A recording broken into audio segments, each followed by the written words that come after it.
wonderful outdoor adventure in East Yorkshire, suitable for all the family, you'll find it hard to beat a day trip to Spurn Point. Or, to give it its full name, the Spurn National Nature Reserve. And the best thing is, it's free.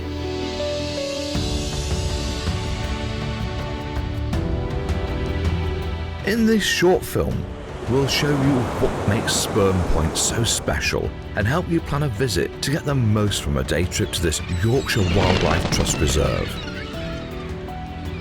Spurn Point is a thin peninsula, 3.5 miles long and less than 50 metres wide in places. It juts out into the estuary of the Humber River. You'll find it just south of the village of Kilnsea in the East Riding of Yorkshire. This fascinating place is less than an hour's drive from the city of Hull, which is where you'll also find the closest train station. From April 2024, a bus service was introduced running from Hull to Spurn on weekends and public holidays. For bus times, see links in the description below. This is the address and map coordinates for navigation. Upon arrival, you'll find the car park on the left side of the road. On the right is the Spurn Discovery Centre, which is located about 200 metres from the entrance gate to the nature reserve itself. All-day parking costs £5, and this fee contributes directly to the maintenance of the nature reserve and discovery centre. If you're a Yorkshire Wildlife Trust member, parking is free. There are 2 electric vehicle charging points in the car park. To use the service, make payment at the Discovery Centre Cafe. At the time of making this film, parking on the roadside leading to the reserve entrance was free. However, be careful as the road is narrow and there is limited space to turn around. Inside the Discovery Centre, on the top floor, you'll find a cafe, gift shop and educational displays. On the ground level are the toilet facilities and bicycles to hire. It's worth noting the next toilet after this is 3.5 miles away at the far end of the Spurn Peninsula, just beyond the main lighthouse near the old RNLI station. Now, a few important things to know when you're planning your visit to Spurn Nature Reserve. It is open to the public all year round and is only closed for bad weather. The only ways to access Spurn Point is by foot, on a bicycle, or on the Spurn Safari Unimog, operated by Yorkshire Wildlife Trust.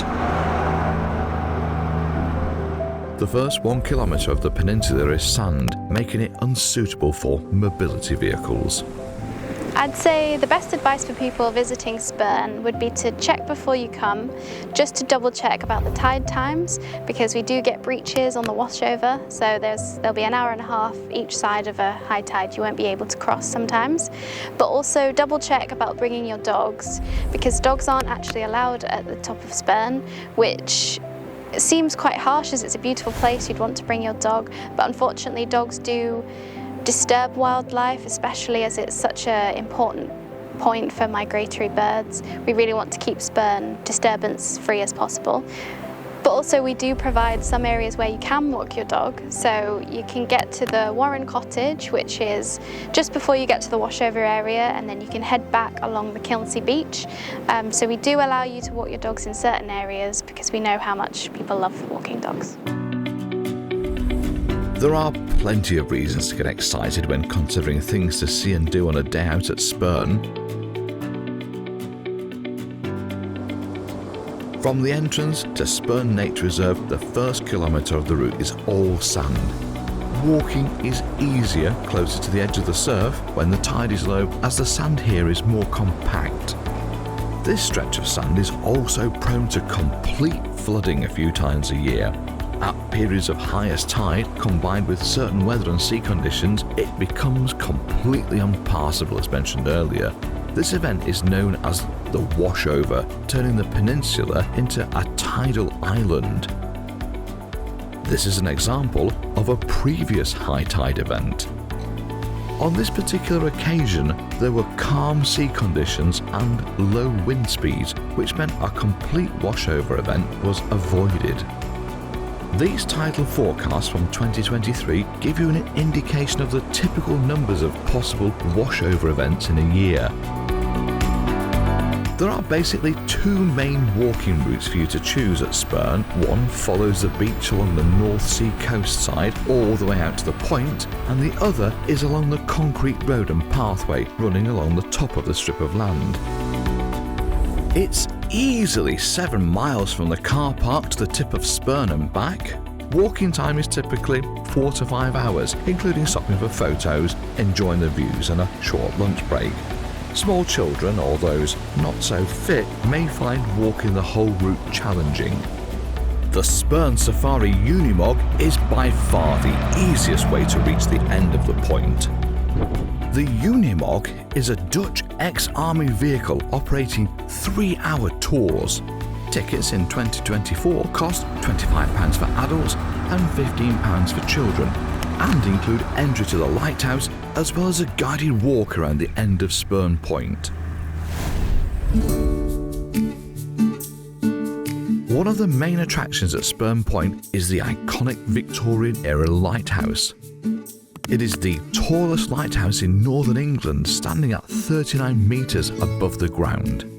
It is usually open 3 days a week, from Fridays to Sundays.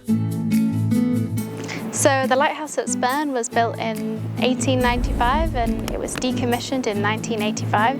It's made from Staffordshire blue bricks, really hardy bricks. There's 144 steps up to the top. And when you get to the top, the light isn't there unfortunately, but you can actually go right up to the top and get really, really great views of Spurn Peninsula. In 2015, Spurn was redeveloped, so we gave it a good lick of paint and put in some new features that people can come up and see. So safety-wise, there are quite a few steep steps, so 144 steps to the top. And right at the top, the last little bit up to the light is like a ladder. So as you go up, you should head down the exact same way as you went up, so like a ladder. Each floor there's stops, so unlike other lighthouses, you just go straight up to the top. This one has floors for you to take a break and take views out of the windows. And we do have safety alarm bells on every floor to make sure everyone's really safe. In 2022, the Association of Lighthouse Keepers awarded Spurn the Lighthouse of the Year award. Access to the ground floor is free, but to climb the stairs to see the exhibition floors or to go to the top, you'll need to purchase a ticket, which can be done at the lighthouse. Ticket prices are £4 for adults, £3 for OAPs and £2 for children. A family ticket for 2 adults and 3 children is £10. Be aware, children must be at least 110 centimetres tall to climb stairs. There is a second lighthouse nearby on Humber Bank. This is called the Low Light. Standing at a height of 27 metres, it was established in 1852 and operated for 43 years. It has since been used to store explosives, and later its lantern was converted to a water tower. Just past the lighthouses, you'll find a small village of abandoned buildings. For more than 200 years, right up until 2023, lifeboat crew members of the Humber RNLI were stationed here. Over that time, the crews rescued more than 1,000 people. Unfortunately, the ageing jetty at the point became unsafe, forcing the service to relocate to Grimsby across the estuary. Records show Spurn Point has been home to many lost communities, dating back to at least the 13th century. However, today, the only full-time residents of Spurn Point are once again the wildlife. The end of Spurn Point widens out like the head of a large wooden spoon. This area is laced with trails and footpaths to explore. There are war bunkers, gun emplacements, underground tunnels, a parade ground, and even an old railway track. After hiking all the way from the mainland, one of the most rewarding things to do is sit here with a picnic and watch ships pass by. This route into the Humber is one of the busiest shipping lanes in Europe. It's easy to see why Spurn's location at the Humber estuary has made it a strategic military post over the years. It became a garrison in 1805 during the Napoleonic Wars and through the two world wars to protect the Humber shipping routes. About 100 metres inland from the tip are the remains of the World War II searchlight bunkers. Soldiers used the light beams to help aim guns in the event of a night attack from the sea. A rail line was installed in 1915. It ran from Kilnsea to Spurn and transported materials and supplies to the military. The line was closed in 1951.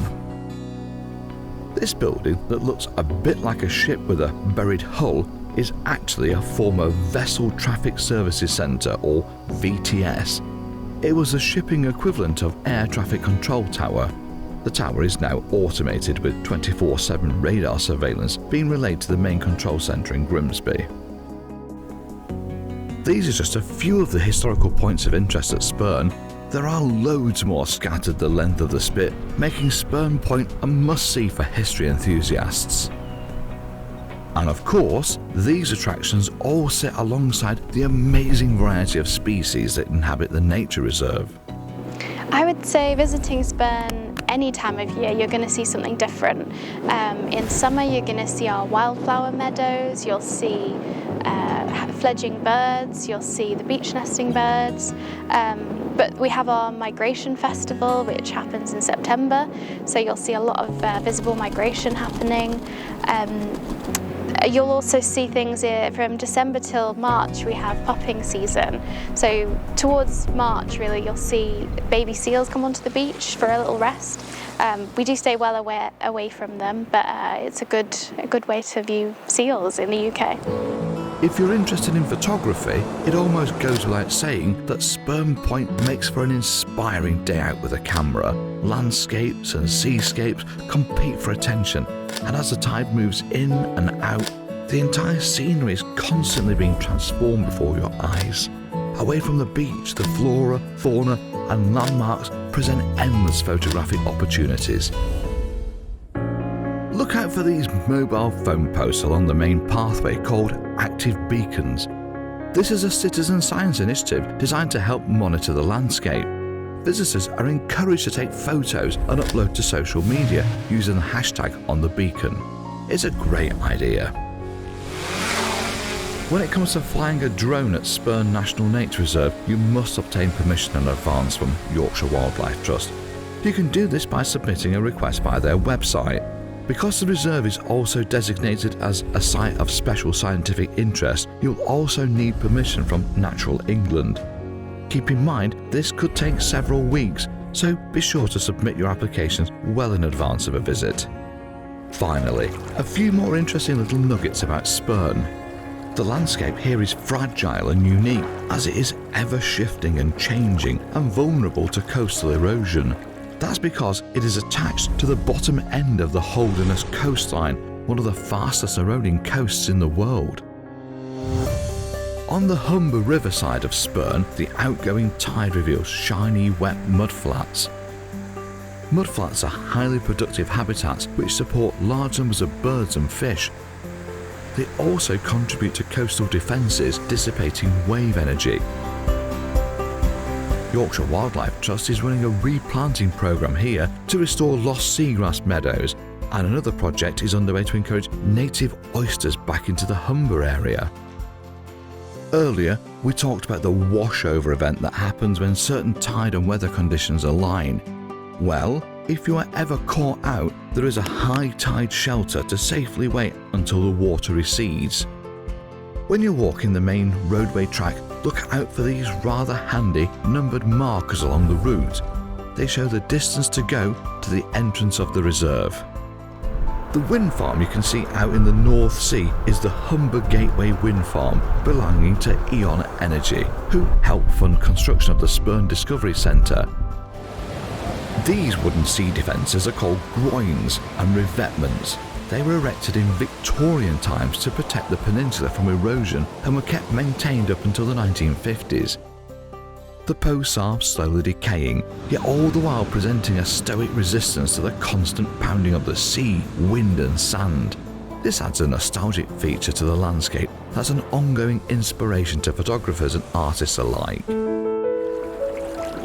I think feedback we get from people is that they just didn't know Spurn existed, really. It's a hidden gem in East Yorkshire, so it sticks out into East Yorkshire. You wouldn't really see it on the map, but there's so much to discover here. You've got the military history, you've got the lifeboat history.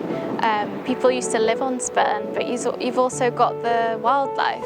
You know, there's such a variety of things to see. And we get really positive feedback that they didn't know it was here and that they're really excited to visit. For an outdoor adventure and a beautiful connection with nature and history, Spurn Point is certainly well worth a visit.